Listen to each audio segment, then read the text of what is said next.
Hi, I'm Derek, and welcome back to Fun Scale Models. This series focusing on building and finishing the Park Flyer P40C Tomahawk. And here is the finished model.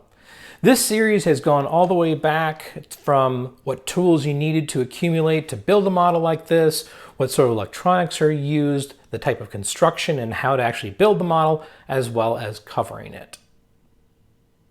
So let's do some stats on the model. The wingspan is 27.5 inches. The motor is a 24-gram brushless outrunner, 1700 kV.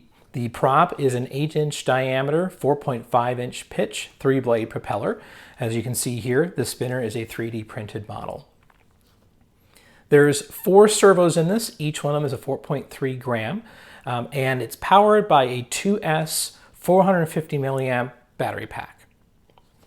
The weight of the model is 192 grams, or approximately 6.5 ounces, and that's the weight less the landing gear and the battery pack.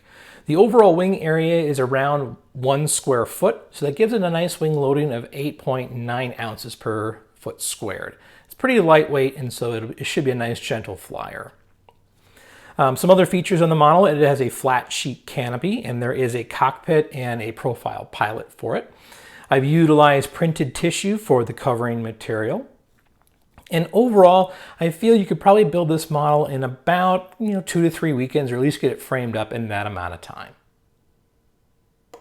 So before flying, make sure you check a couple of key components. The first being the center of gravity, or the CG.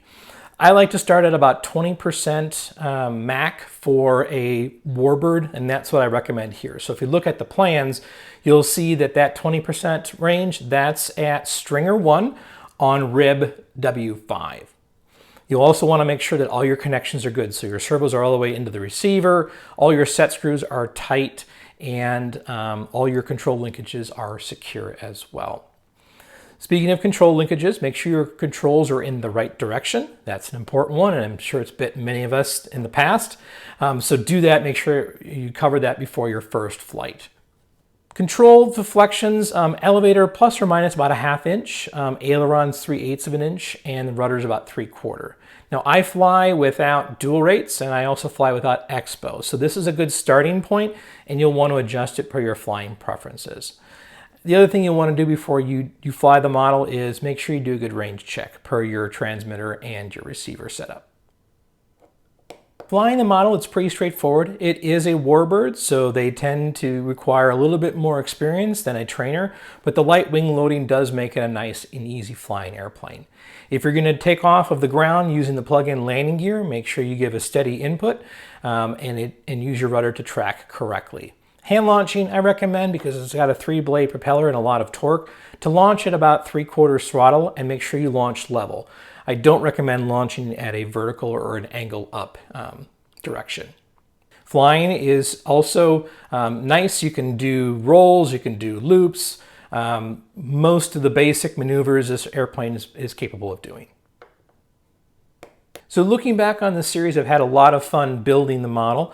I do want to make sure I give a big thanks out to Manzano Laserworks. They're the ones that offer the short kit for this particular model, and they carry quite a few designs by myself and a big list of different designs by other modelers out there. So even if the P40 isn't what you're looking for, check out Manzano. They have a wide range of models and excellent quality of laser and wood selection.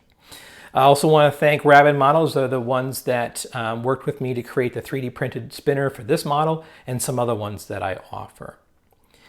If you're looking at wanting to have the plans, you can go to modelaviation.com and do a search for this Park Flyer P40, and you can download the plans for free, the parts sheet as well, and also there is the sheets for the tissue and the cockpit and pilot. And lastly, I want to thank you all for your support. I hope you enjoyed the series. Please let me know what you think. Give me some ideas of what you'd like to see in the future. Like, subscribe, and give me the thumbs up. Thanks again.